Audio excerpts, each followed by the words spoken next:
Introduction to Data Science. In this lecture, we will talk about how to evaluate the performance of a classifier. So we talk about supervised learning methods, and in particular we talk about classification, and also we introduce logistic regression classifiers. But most important part of a classification problem is how to interpret the results and how to make a judgment we have a good classifier or not. Because in today's technology, most of these classifiers are available in scientific libraries. We don't need that much to design a classifier. We can use them as a module and feed our data, but we should be able to have a metric to see if this is a good classifier or bad, and then we should be able also to interpret the results. So in this lecture, we will talk about different criteria by which we can have a judgment about performance of a classifier. So usually we wanted a classifier to have a predictive performance.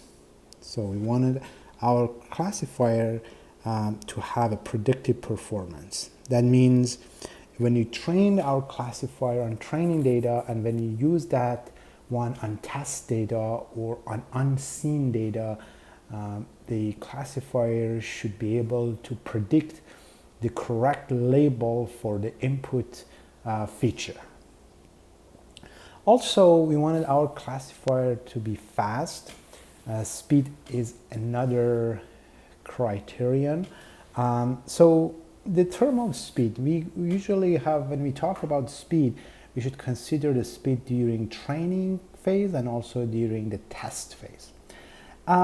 It's not that much crucial, the speed during the training phase, because this is a process that is taking place offline. But it's important when we do the test, the speed is sometimes is the primary factor, even more important than the predictive power. For instance, if you want to use a classifier for an online application, the classifier should be real time. Here, speed plays the important role. Another important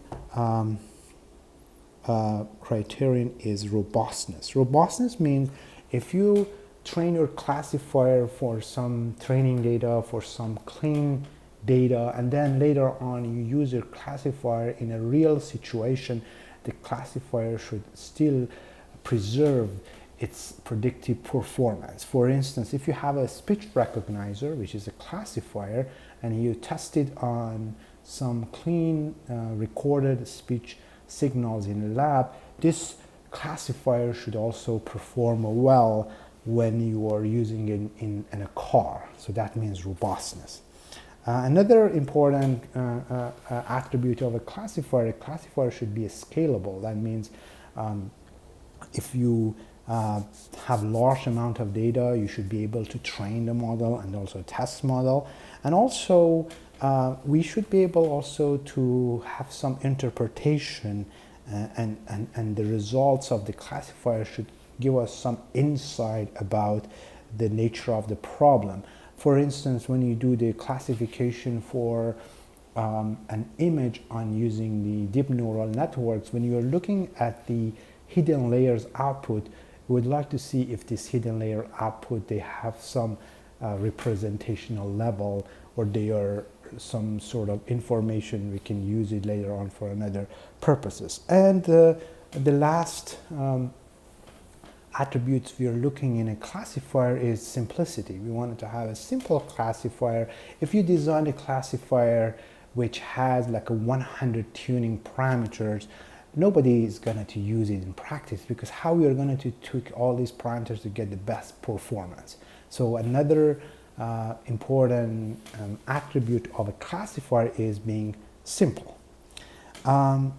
Here's the source for these notes are taken from this PDF file. These slides are uploaded on Blackboard in Jupyter Notebook format, so we can run the codes. I have them in here converted to PDF because I wanted to put notes on them. Okay, so when it comes to the predictive power of a classifier, perhaps the most important tools is what is called a confusion matrix.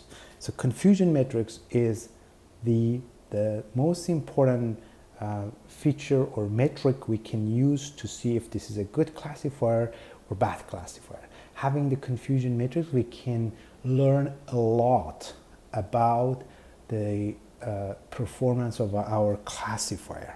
So here we need to know how to form a confusion matrix, how to read it, and the most important thing is how to construct and visualize a confusion matrix in Jupyter Notebook or Python, using Python libraries. So confusion matrices are used for binary classification or also for multiple label classification. It doesn't matter, but we start by having only two classes, so namely a binary classification. So assume that you have n, you have given 165 samples. You train your classifier. First of all, you have trained your classifier using like, let's say 1 million samples, but you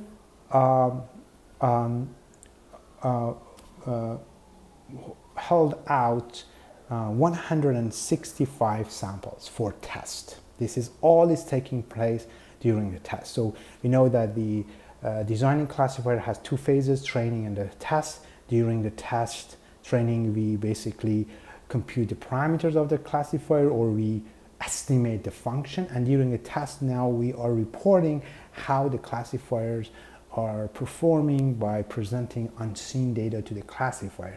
And then we also show that using the cross-validation, we make sure that the classifier performance is robust and uniform across different folds.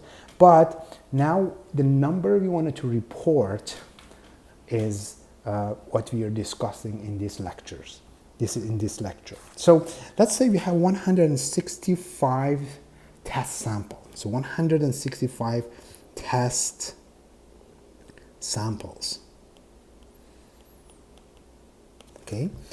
So when you from these 165 test samples, basically 60 of these samples are, so 60, so from the negative class, there are 60 samples belongs to negative class, and 100, and the positive class has 105 samples. 105 samples, right? So in here we saw number of the actual no is 150 samples, 105, and 100 negative is 100, number of negative is 60 samples, and wonder of positive class. So this is a binary classification. We have a yes or no, we have a 0 or 1. Here 0 is denoted by no and 1 is denoted by yes. Also, because here we deal with the negative and positive, usually we call a 0 labels as negative and 1 labeled as positive or yes. So number of actual yeses is 105. 105. Okay, So you present this result to your classifier, and classifier will predict out of this. So now I wanted you to pay attention to this row, Out of these 60 no samples, the classifier predicts 50 of them to be no and then 10 samples of negative class, the classifier will classify to be positive or yes. So as you see from these 60 samples, 50 samples are predicted to be negative and 10 samples are positive. And from 105 positive samples, actually positive samples, the classifier will predict 100 to be positive or yes, and only 5 of them negative, right? So then we put them in this form of this confusion matrix. So this is very important. So the rows in this confusion matrix basically shows the actual labels and the column shows the predicted labels. But in different literature, different books, papers, they may flip them. They may show the rows as a predicted value and the columns of the actual value. So pay attention what the columns and rows represent. So in here, as you see, the actual no and actual yeses, and here predicted no's and predicted yeses are on columns. And also, when you're having this table, you should be able to read it. You should be able to easily read it. So you should say, even you don't have, so from this table, you can easily figure out what are the number of the actual no's. So basically, if I sum up these rows, this plus 50 plus 10, which is 60. And then from this row, I can sum up these. 5 plus 100 is 105 yeses. Okay? So then I can also see. Then each of these values in this cell, they have a name. And then it's important you know this name. So we start by these two values, 50 and 100, right? So the 50 is called the true negative. Why? Because we had 60 true negative samples in this test data set, and the classifier predicted 50 of them to be negative.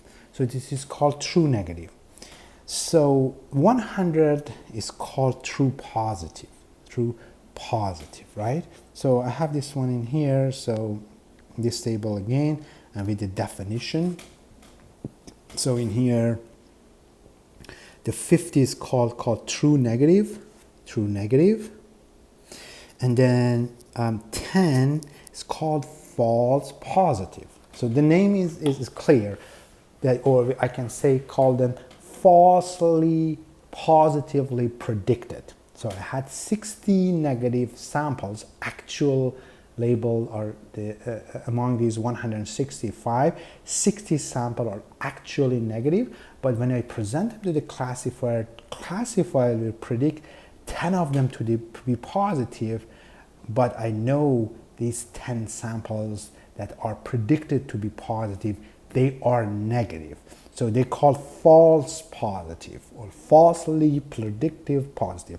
So it's called a false positive. And similarly, in here on the bottom left corner, we have 5, which is false negative. So these 5 samples are positive, but we falsely negatively predicted this value by this classifier, right? So it's important you should form this table, and you also be able to label these values. If you form this confusion matrix and also you label each value in this matrix, then you can extract lots of knowledge and lots of terminology and lots of metrics from this table. So pay attention, spend time to understand this table carefully. And also this table can be extended to more than two classes, two n classes, right? So the term are true negative, false positive, true positive, and false negative. And also in here, this some of this column shows that the number of samples predicted to be negative, and in here the sum of the samples predicted to be positive. Okay, as I said, this table may be flipped or rotate in different literature or different books, but as long as you know the label for row columns, you should be able to read the table. So what we expect to see from a good classifier, from a perfect classifier, we expect to see, yes, we expect to see the false positive be 0 and false negative also be 0. So that's a good perfect classifier, and everything is classified perfectly. So if I get in here 60, 0 and 0 and 105, this is a classifier, perfect classifier. And also pay attention why the confusion matrix is important, and we don't only pay attention to true positive and true negative, because in many classification problem, number of samples in positive and negative class is not equal. We don't have balanced data. So in this case, confusion matrix even plays more important role and give you more information. We'll get to this shortly. So far you know what is a true positive, true negative, false positive, and false negative. Sometimes we also call the false positive a type 1 error, and false negative as type 2 errors. So also intuitively you should make yourself familiar with these terms. Not only just we should be informed and intuitively know when we say false positive 10, what does it mean. Sometimes we return the result in terms of the percentage. Okay, so from the confusion matrix we can also extract extract other valuable metrics. Namely, we can compute the accuracy of classifier. So accuracy of classifier in here is number of true positive plus true positive, true negative divided by total number of samples.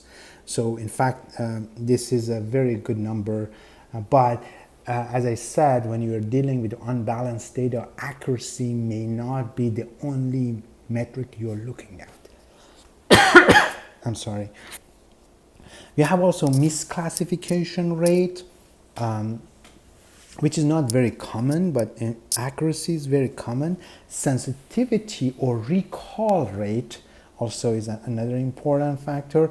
True positive divided by actual positive. So we had 100 divided 145 for pre-example, give you the sensitivity or recall. Know that they are the same when you say what is the recall of this classifier. So the name is also makes sense. Recall, that means from 105 true label you presented to this classifier, how many of them the classifier can recall to be true? 100. But also false positive rate. False positive rate. False positive is the samples, they're negative, but we predict it to be positive. This is called falsely positively predicted. Another important metric is a specificity of the classifier, number of true negative divided by actual negative numbers. So this is basically equal to 1 minus false positive rate. Precision of a classifier is number of true positive divided by predicted to be positive. This is called the precision of a classifier. So if you want to have a very precise classifier, we wanted to all of those who are to be predicted positive to be actually positive. This is why we do this with it. We have also prevalence of the classifier. How does positive condition actually occur in our samples? But if you wanted to have in terms of if you wanted to rank them, so this is the most important one, and then we have the two false positive, and then sensitivity and specificity, they are in the same rank, and then we have for in terms of precision. So also depends on different applications. Each of these metrics may play their own role. For instance, sometimes we don't want to have even one false positive. We wanted to keep the false positive zero. Where in medical application, if you have a patient who doesn't have cancer, but the classifier predicted that patient suffers from cancer, that means this patient should go through the chemotherapy. So that's very dangerous. So we wanted to keep the false positive rate as small as possible. So which metric is important depends on the application. It depends on application. Sometimes accuracy is not important for us. Sometimes false positive, sometimes precision is important. So pay attention. I will recommend you go back to the previous table, try to map them to that table, how we calculate them, and also try to understand them. As I said, many of these, when you present the predicted value or the actual value to a function, it will return this value. But you should understand what does each of these value mean. This is a confusion matrix, and the metrics we can extract from confusion matrix and what intuitively it's their meaning. So if you want to have a very complete confusion matrix with all value, this is what I extracted from Wikipedia, that basically contains all info, how to calculate them, and also a more matrix. But I would recommend you print out this one and then have it in front of your computer whenever you do if you're as a data scientist. You should always have an eye on this table, so to get familiar, to get used to these parameters, to these metrics, and then efficiently use them. And then when you're talking about someone talking about the classifier and performance, you should really get the point. It's a good or bad classifier, right? And sometimes also in many not very real scientific words, people who wanted to publish papers, they report some values that are not important to that classifiers. For instance, they report the accuracy. So a skillful data scientist should know which metric is making sense for this type of data, and then we should go back and get a feedback and ask for the true metric for those data set. As I said, for the medical application, sometimes many false positive rate is important as opposed to the accuracy of the classifier. Okay, so the next thing is how to compute the confusion matrix using in Python. So here is an example. I try to walk you through this example. We have a bunch of libraries and import libraries. I just skipped that part. So what is important in here is this module is called scikit-learn machine learning library. We have another sub library is called metrics. From there, there is a library function called confusion matrix that will compute the confusion matrix. So what we need to present the confusion matrix, there are two vectors. The first vector is the actual labels, yj. So j is equal from 1, let's say go all the way to 400, right? And then predicted j. What is the classifier predicted? So these are two values, two vectors we present as an input to the confusion matrix. So all you need is to have this actual value and predicted values. For each output, we have a predicted value. So these are what.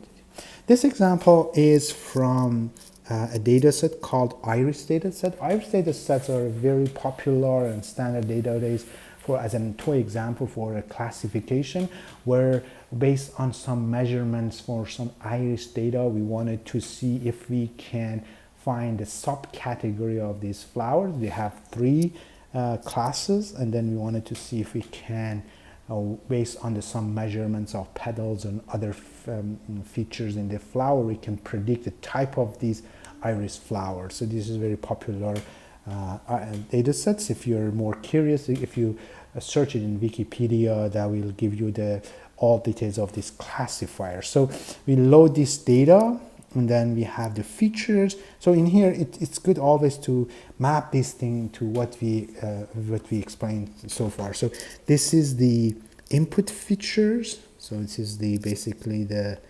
input feature matrix.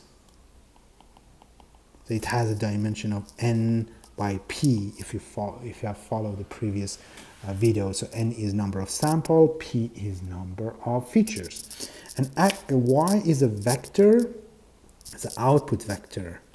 Output vector.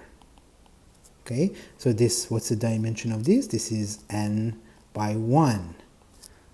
We have n samples. For each sample we have a label, and whether the basically it gets a value of a discrete value of three values, one of the three values. Then what we do in here is also a good exercise for designing classifier. You use the split function. I already talked about this one. It will split the data to training and test. We train the data for the using the train data and use the test data to test the classifier. In here we are using a support vector machine classifier. So if you go over the scikit-learn classifier, there are tons of classifiers. The most popular one are naive Bayes, logistic regression, support vector machine. This is a support vector machine, and the type of optimizer we are using is SVC, and then there's a kernel. We use a kernel called linear kernel.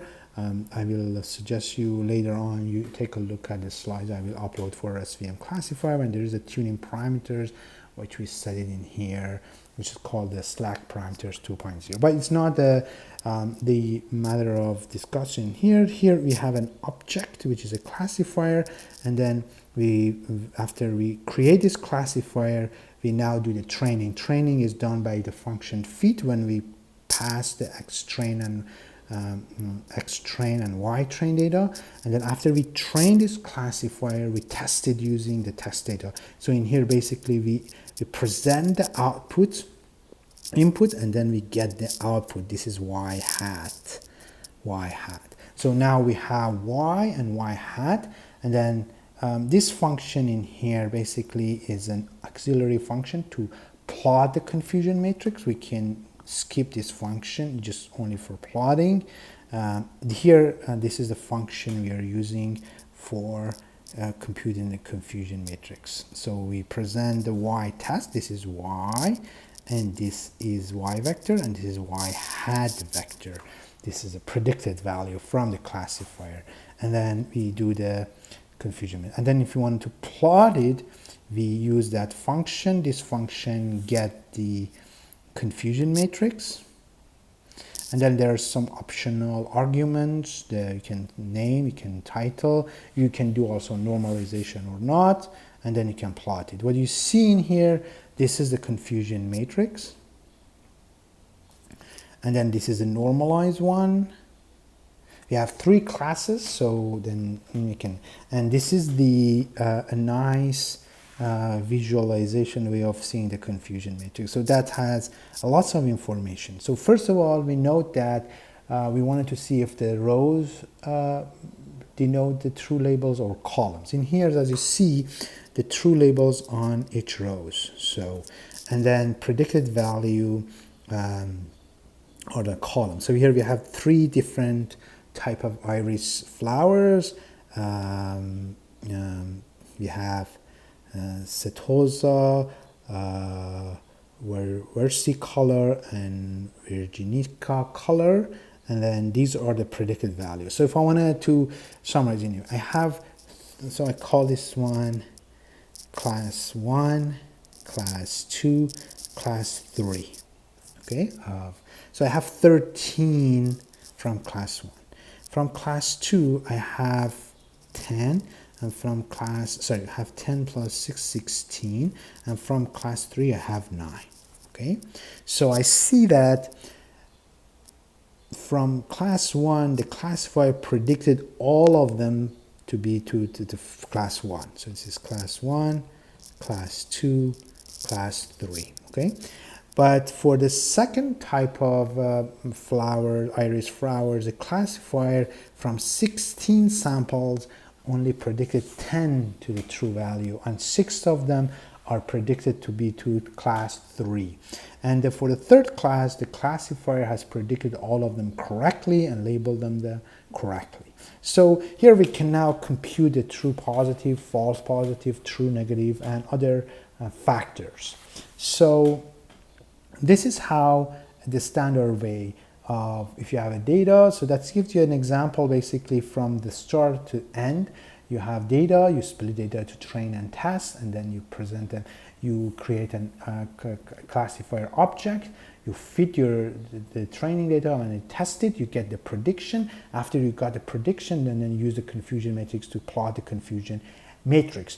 And then from here, confusion matrix, you can say a lot. So what I can say right now, the classifier is performed very well on class 1 and 3, but classifier has some problem on class 2, and then basically we'll classify around 50% of samples from class 2 to class 3. So perhaps we should find another feature added to the feature space to more distinguish between class 2 and class 3. And then we can also compute the other parameters from this table. Here is the same table, but we normalize the table by the number of sums. So in here we basically divide each row by the number of true positive, number of the type 1, number of type 2, number of type 3, and then it gets, this is get a normalized version. And also this bar color, it shows the significance of the classification. So more we can go toward darker color is more closer to 1. You can change this one with different color as you wish. Another way of doing that, this is another way library I copied from the web. This is, you can also use a heat map. This is a confusion matrix which obtained from some classifier. If you want to run heat map, this is another way to show that. Also, there is a very popular and very powerful package from Pandas ML. If you haven't installed this library, you just go to command line and then pip install this library. And if you have more info about this library, go to this website. And then this library, if there is a function in this Pandas ML or machine learning library of Pandas, it's called confusion matrix. And this confusion matrix basically will give you print out lots of metrics of your show the performance of your classifier. For instance, if you have the actual y in here and predicted actual y vector in here and predicted y vector in here, if you pass it to this function obtained from Pandas ML, they will print out all this information, the accuracy, the confidence interval, the p-value, some other statistical measurements. Here you have the detail of the true positive for each class.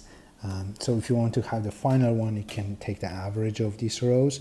So as you see, if you could go through this list, it will really print out all info from Pandas ML library, all info you need, and all metrics you can get from a classifier. As you see, around 20 to 25 matrix or statistical measurements that give you a very good insight about how this classifier would perform, right? So in here, for instance, I have the population, this 12, 12, 12, and then you can see how the classifier classified them. But the confusion matrix give you a very summarized form and then visually easy to see and interpret the results. And then from the confusion matrix, you can compute all of these values. Also, from the confusion matrix, we can find a very important score. It's called F1 score. F1 score is important because as a two matrix sorry, two matrix we are using are recall and precision. So as it says, recall is telling you how well a classifier can memorize a true positive, and precision, it says how well a classifier can predict the true values. So if you want to put them all together and then have a single matrix that consider both the precision and recall, we have F1. F1 basically is the harmonic mean of the precision and recall, and calculated using this formula, and then that gives you the higher number. That means the classifier doing better, but at the same time we consider both precision and recall. Another important score is false discovery rate.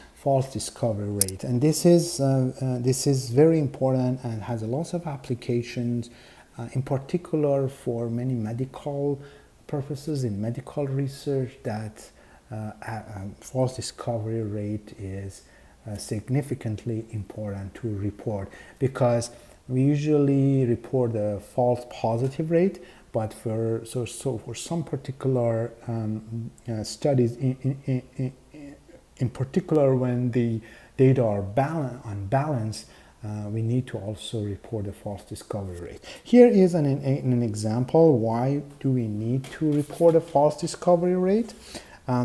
So let's say, consider we have tested 10,000 people in a clinic, and we know from these 10,000 people only 5% they have a disease, and 95% or 9,500 of them, they don't have that disease.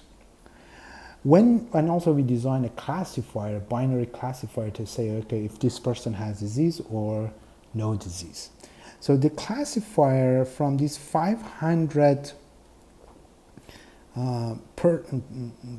people we present, which they have disease, classifier predicting 90% of them, or 450 true positive, and only 10% of them negative. So in fact, 500 people, they have the disease, but the classifier only able to predict 90% of them. And also from the negative class, the classifier do very well. 98% of these 9,500 are predicted to be negative, and only 2% of them are predicted to be positive. This is false positive, right? False positive. Okay, so now imagine a case. You have done this study and you report this study to your manager, and you are telling him or her that, okay, the true positive for this classifier, the false positive is true positive 90%, and the false positive rate is 2%, which is very good, 2%. So the only 2% are falsely positively predicted. So that's very good. But it doesn't reflect the true performance of this classifier, because these data are unbalanced. So how many of them are predicted to be positive? 400. Okay, you have 450 people they are suffering from the disease, and we predict them to have the disease. But from the negative class, 190 people are predicted to have positive, and in comparison with number of people who actually have the disease, 190 is a large number. Why this is the case? Because the data are unbalanced. We have more negative than positive. In this case, we need to report the results in terms of the false discovery rate. So false discovery rate is basically number of false positive divided by number of false positive plus the number of true positive. So in here, if I wanted to report the false discovery rate for this example is 190 divided by 190 plus 450. And this is a big number. If you compute that number, that could be something, I think, around 30%. 30%. For false discovery rate, false positive is 2%, but the false discovery rate is 30%. So that is an indication this is not a good classifier. So yes, you did a good job in predicting people who have disease. They predicted them, but unfortunately, from the negative class, you classifier has predicted only 2% to be positive, but these 2% due to the huge population in negative class is huge number compared to positive class. In this case, you see that even though false positive rate is low, but false discovery rate is high. So you need to pay attention and then always also report a false discovery rate to make sure that when you have unbalanced data, you already take care of this inconsistency in the prediction. So this is false discovery rate.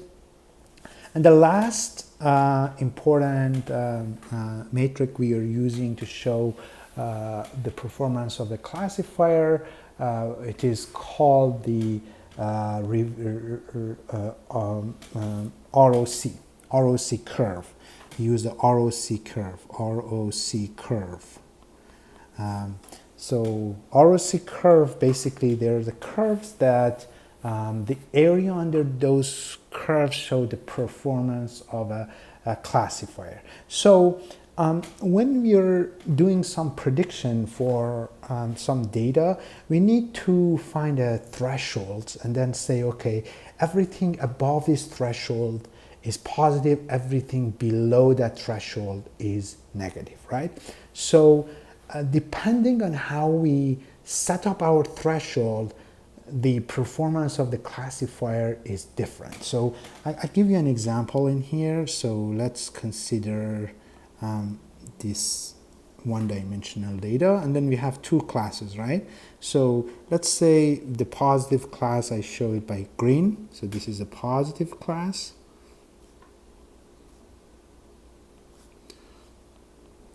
This is positive class, and then I have the negative class.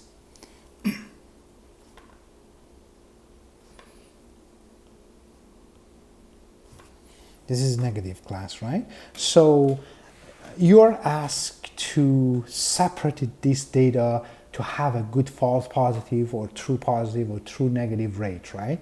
So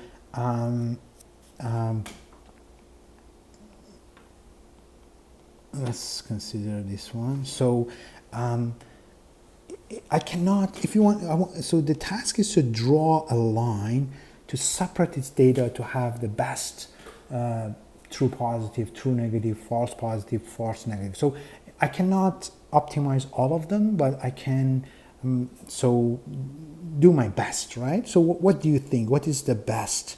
So if I ask you to draw a line to split the data such that the true positive be 100% or false negative be 0, or false positive be 0. What is the best line? So in bad, yes. So the best line I can draw in here. This line, if I just try this line, give me a false positive 0. But this is not a good one because also the true positive is very low, right? True positive is very low. So in many classification problem, you need to decide where you put your threshold to get the best performance. And this performance is subjective, what you want it to minimize or maximize, right? So if I put this one in here, then I get some false positive, true positive, and so on and so forth. So the practice in here in these cases is using the area under curve or ROC curve. So ROC curve basically move these thresholds sample by sample and then measure the true positive and false positive and then plot a curve how this classifier perform. And then when the area under this curve is high, then the classifier is better. So if I want to have the ROC curve, I can start from here and then measure everything and then move it one step to the right and then measure false positive, true positive. At the end of the day, what we get, we usually report the true positive on x-axis and false positive on the the true positive on y-axis and false positive on x-axis, right? And then for each threshold, we record this value and then we have a graph. So let's say this one and this one. And then for this is true value. For next threshold, I get this value and this value. And then when you plot this curve, you get a graph like this. And if the area under this graph basically shows the performance of this classifier, so the higher the better. So what does it mean? What does it mean? This area under curve or this ROC. So look, if I wanted to look at this ROC, that means, okay, if I start from this threshold, I get a small false positive, but I have a performance true positive around 90. As I move the threshold, so the accuracy is zero. The accuracy is zero. The accuracy is 100%. The accuracy is 100%. But false positive also increased. False positive also increased. So the best classifier is something like this. So this is 0 and then go here. So that means this is a perfect classifier. So the false positive is always 0. So that's how we do it. So in here, in this example, we assume the true positive and false positive, they have two distribution. And then this line, as you move this line, the area under this curve, they basically, this probability show the probability of true positive, false positive, true negative, and false negative. And then we can plot the distribution plot this ROC curve for this example. I will recommend you highly to go to this website. That will give you a very nice animation how the ROC curves are generated.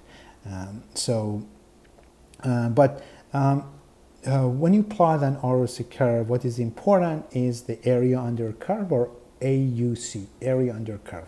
If you get a high area under curve, let's say if you get an area under curve equal to 0.9, that means you are doing a good classification. Area under curve equal to 0.5, that means this classification is basically a random classifier. So this is the lower bound for your classifier. So this means if you do a random classification, you randomly select a sample, say this is positive, select another one, say negative, your classifier performance is at the level of a random classification and it has no power, no predictive power. As you are getting away from this line, then you are doing better. So anything close to this line, something like this is not good.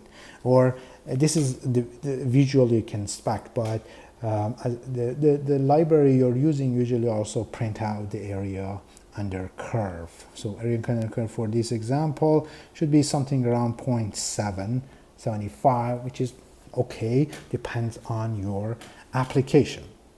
So if you wanted to plot the ROC in Python, this is again we are using the iris data. as a toy example, and then we can go walk through this, how we build this classifier. So the way we are adding some noise to the prediction, and then here is how we plot so the area under curve. So this is for 3 classes, and then this is the area. I won't go through this, so I will encourage you run this code in Jupyter Notebook, and then also practice by yourself. And then for other cases, you can copy paste, or you can use other libraries in which you can plot the ROC curve. But it's important how to present correctly the data to that function that plot ROC curve, and how to input the result. So this is your ROC curve, and this is the area under curve. This is a area under curve, which is 0.79.